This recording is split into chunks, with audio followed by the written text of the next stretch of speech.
You are watching Places. Every Tuesday, we bring you an insightful look into fascinating events from all around the world. How rich is Singapore? Welcome to Alux.com, the place where future billionaires come to get inspired. Hello, Aluxers, and welcome back. Singapore is a country that consistently ranks among the wealthiest in the world. But how exactly did this island nation accumulate its wealth, and how does it compare to other rich nations around the world? Well, we're going to answer these questions today, along with some related questions about Singapore's economy and why the rich are drawn to this country. But first, a little background. Quick facts.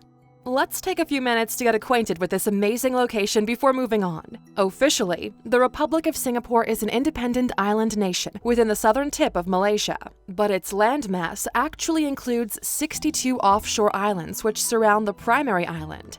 Modern Singapore was established by Sir Thomas Raffles in the 19th century for use as a seaport. With a major influx of immigrants, the city grew quickly. Singapore achieved its independence on August 9, 1965. Today, the nation covers just 280 square miles, with a population of over 5.6 million people. Visitors come from all around the world to see the many picturesque, tree-lined streets found in this nation, giving it the nickname the Garden City. It's also known as the City of Celebration due to the fact there's always something to do in Singapore. But it wasn't always such a thriving nation. Let's go back into its history to find out how it got to be where it is today. How did Singapore become so rich? The man largely responsible for the wealth and success of Singapore was Lee Kuan Yew.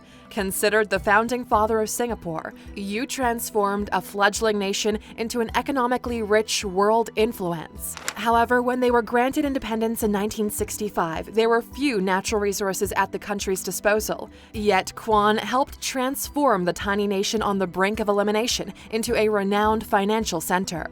With the combination of their very free trade policies and extremely low tariffs, success was bound to materialize. Singapore flourished as a result of its background as a port of entry and its strong trading activities. Yew had the vision to transform his small island into a financial giant. To achieve this success, he led the island nation with an authoritarian grip.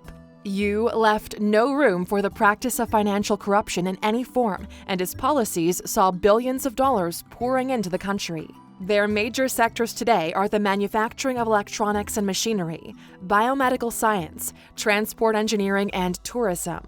They're also the host to the second busiest port in the world, with hundreds of billions of dollars worth of goods exported yearly. Because their industries are so focused on technology, science, and machinery, they're well positioned to continue to enjoy a strong economy for the years to come. Why foreign corporations and individuals flock to Singapore? There are several benefits available to businesses who wish to transfer their operations to Singapore. Among those benefits are the generous tax liberties, easy access to Asia, and its lax immigration policies. There are plenty of opportunities for entrepreneurs as well.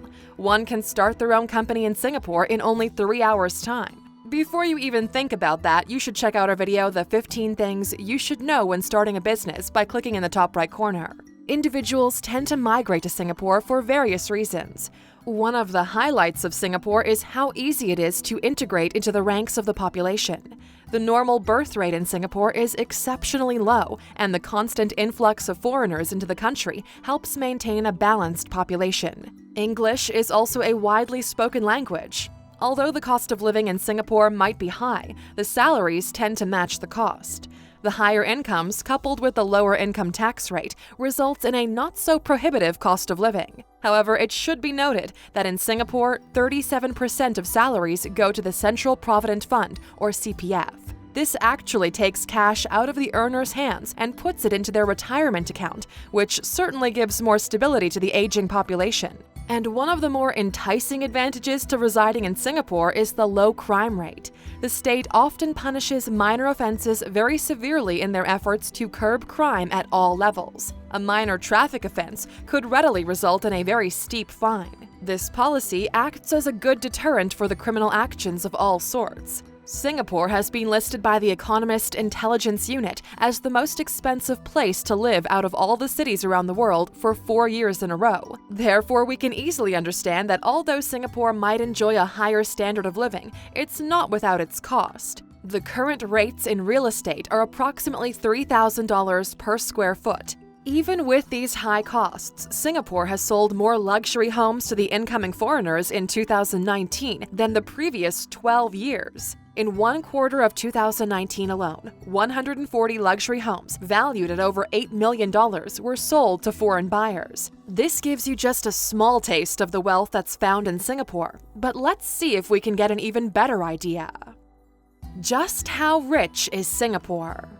As one of the world's richest nations, Singapore had an impressive per capita GDP of just over $61,000 in 2018, making it the fourth highest in the world behind Qatar, Macau, and Luxembourg. They're on track in 2019 to move up to the number 3 rank.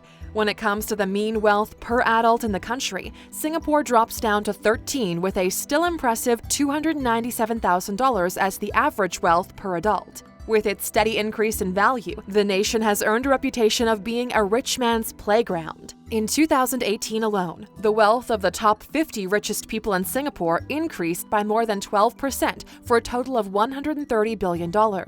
According to Forbes, Singapore had 22 billionaires in 2018. The richest among them as of 2019 is Sang Yang, an entrepreneur who owns 466 restaurants in China, the US, Japan, South Korea, and Singapore. His net worth stands at $1.8 billion. A total of 13 billionaires from the list made their fortunes in real estate. More than half on the list are self-made billionaires, which is a testament to the opportunities found in the nation.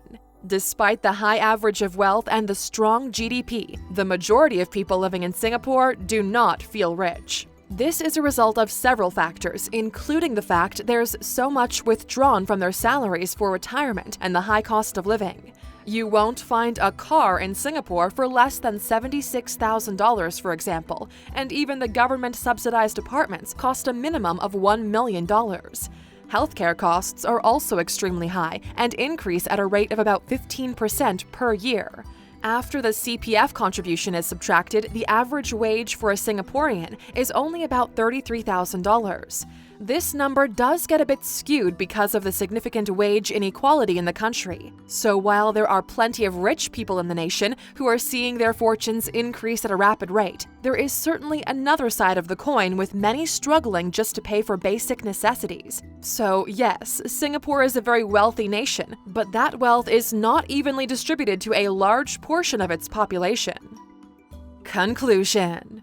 Singapore is a small island nation that's come from the verge of bankruptcy to become a super-rich state. The Republic of Singapore emerged as an independent entity, making its way up the ladder of wealth. However, Singapore could have some troubling times in the future, as growth has slowed down a bit amidst the uncertainties in Hong Kong and throughout Asia, as well as complications resulting from the Brexit issues in the UK. Even so, rich Singaporeans have proven to be a resilient bunch whose wealth grows significantly year after year. However, the vast majority of Singaporeans risk being left behind as the cost of living increases and the wages stay largely stagnant. There's also an aging population in Singapore, so a new generation of workers will need to step up and work even harder to grow the economy. Time will tell if this small country will be able to contribute on its upward trajectory and maintain its status as one of the richest countries in the world. Question.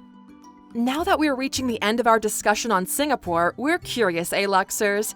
Would you ever move to an entirely new country to start a business based on advantages that country offers? Let us know in the comments. And of course, for sticking with us until the end, here's your bonus.